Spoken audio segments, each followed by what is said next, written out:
I'm going to crack on with tonight's first debate. And, as always, I'd like to abuse the position of the chair. My predecessor liked to do that too, so I'm honouring that. I'm going to kick us off. Right.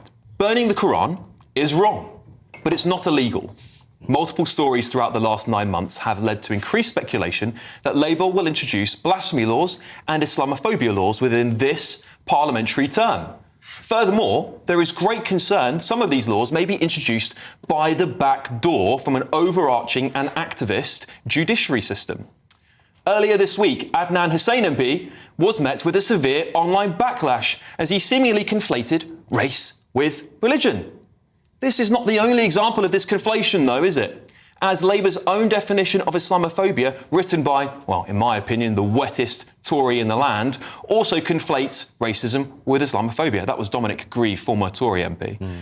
We risk a very slippery slope towards authoritarianism if we go down this path. Where do you stop legislating when it comes to making offensive remarks illegal? Free speech would end in this country with thunderous applause from MPs sitting in the heart of our democracy. And frankly, I don't care if you're a Muslim, a Christian, or a Hindu, or any race, gender, religion, or otherwise.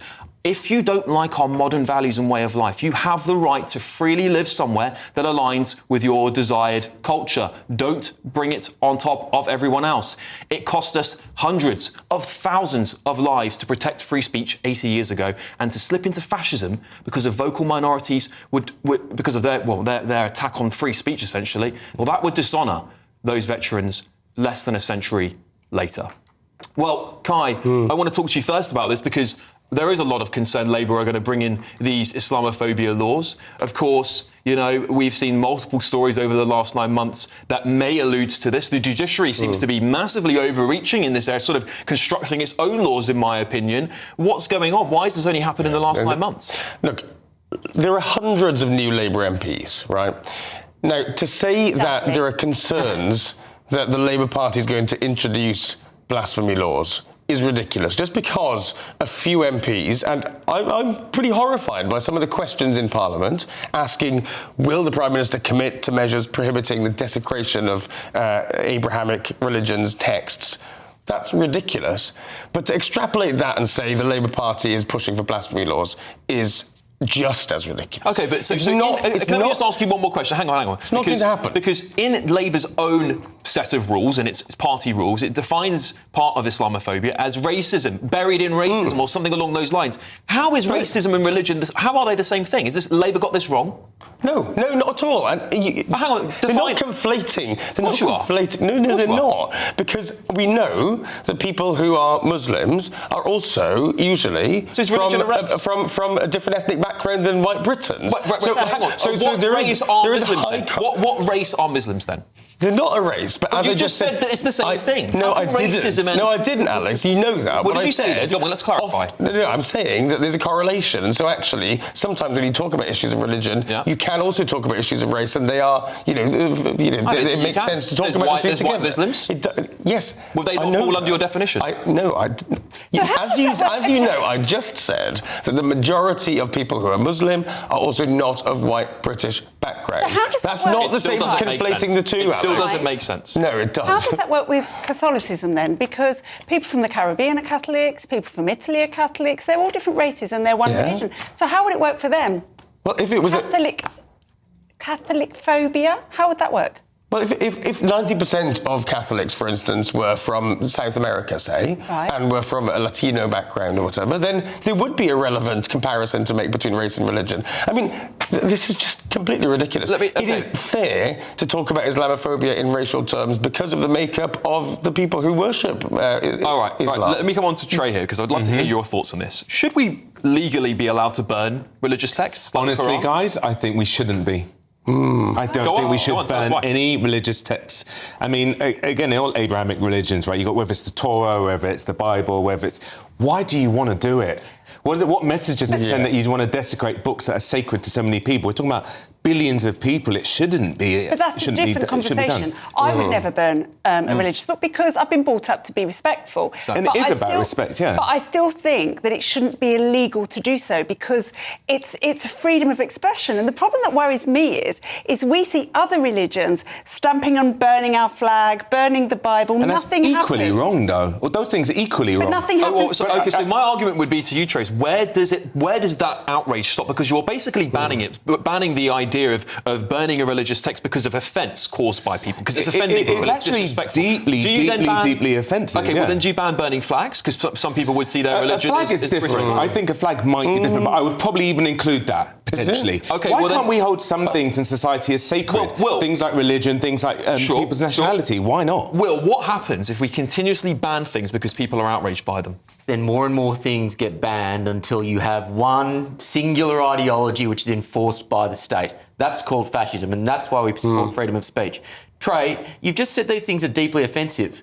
I'm still waiting to hear your argument. I don't care if you're offended. The argument's simple, right? You are allowed to offend people. No, but some people are so deeply offended. Okay. If we're going to call ourselves decent, civilised people, and I would say this country is probably the best in the world in terms of its tolerance, why would you tolerate desecrating what people see as sacred? I believe... And I think it's the same thing with having parades where you've got images of Jesus kind of depicted in the same way. I think that's also wrong. I offend people when I say that a man can't become a woman. Should that be illegal too? No, that's different. Well, is it? Because if I find it deeply Hang on, one at a time. Go on, Kai. Why is it different? No, I actually disagree with Trey on this. If I find something deeply offensive, like what Ray just said, do I get to then impose that on the rest of the population? Well, no, obviously, we're going to have to choose what is and what can and can't be done. But we do know that there are some things that you do. But, I mean, why would you want to burn a religious text? Okay, let me ask. That's a good question. No, but why? Who gets to choose what's right? I guess we as a society have to choose. But I see it as the same. Burning a Bible is wrong as well. I mean... This is the interesting part, right? Because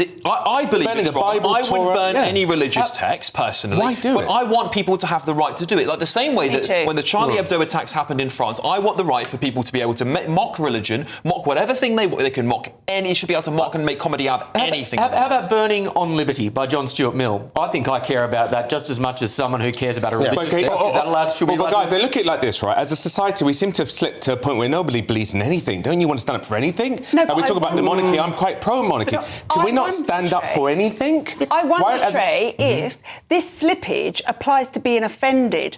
And because now everyone's offended by something, we're getting to a point where everything is going to be banned. And actually, we need to step back and we need to say to everybody, you don't have the right to not be offended. Get over it. Which I 100% normally do agree with. But I just think when it comes to religious text, something that we've had for centuries, why not hold a few things sacred? We do hold a few things sacred. Okay, in our culture, I just want to give a different spin on this to you as well, Trey, and I'll bring Kai back in as well. There is that definition of Islamophobia in the APPG, it's an all-party parliamentary group that has adopted it, and the Labour Party have adopted it, which conflates, in my opinion, racism and Islamophobia. Do you accept that you cannot conflate the concept of religion with race? Yeah, I do. And I think nothing in some way should be above criticism because we should be allowed to critique things. And that's why I disagree with some sort of legislation against that. You know, religion and race is different. I do get where Kai's coming from because most people would associate Islam with people who are brown. I get that.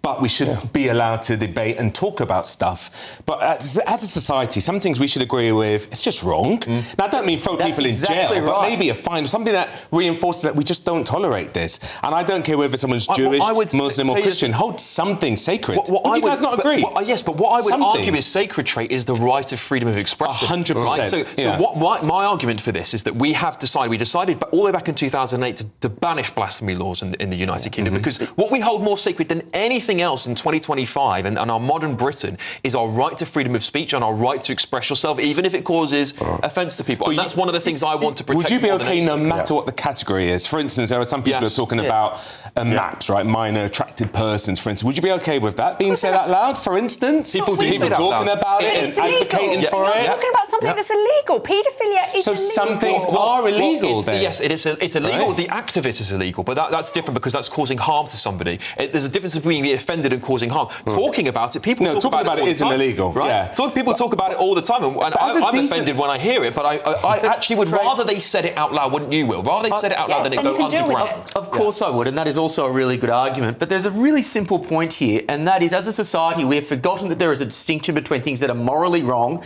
but should still be legal nonetheless, because the alternative of making it illegal is more dangerous. We can, as a society, Trey, communicate our disagreement with this on a moral level, but we can still also say the right to be able to do it is of the utmost importance. Is that distinction? Let's bring Kai in on this one, because Kai, listen, Labour is going to have a battle on its hands with the public on this one, I believe. Do you think that they're going to push ahead with these Islamophobia laws? What's your take on it? And do you think they should? I don't think they're going to be pushing ahead with blasphemy laws. Of course they will. I do think that Labour has a problem at the minute, and the UK has a problem with sectarian politics coming into the sort of public discourse. But on blasphemy, I mean, I can choose of my own free will to become a Christian, to become a Scientologist, to follow Jared Leto's cult. That doesn't mean that those texts that underpin those religions become sacred. Now, you can take this so far and ban so many things. I don't agree with blasphemy. I just don't think that you can you are right. assign things that are sacred. No, I'm talking about desecration of things that people hold as sacred. It's slightly different from blasphemy laws. You should have every view you want. These are blasphemy laws, and governments will choose what is included and what's not, and that disturbs me.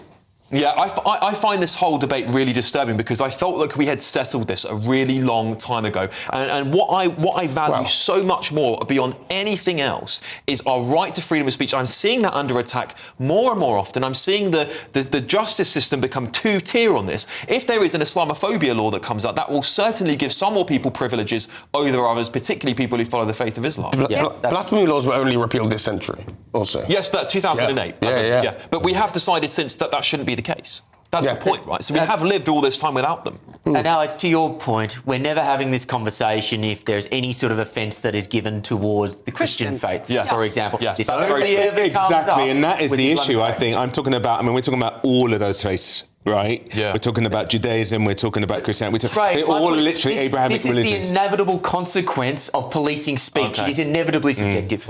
Another fiery start to the Saturday Five. You only get that here on this show, don't you?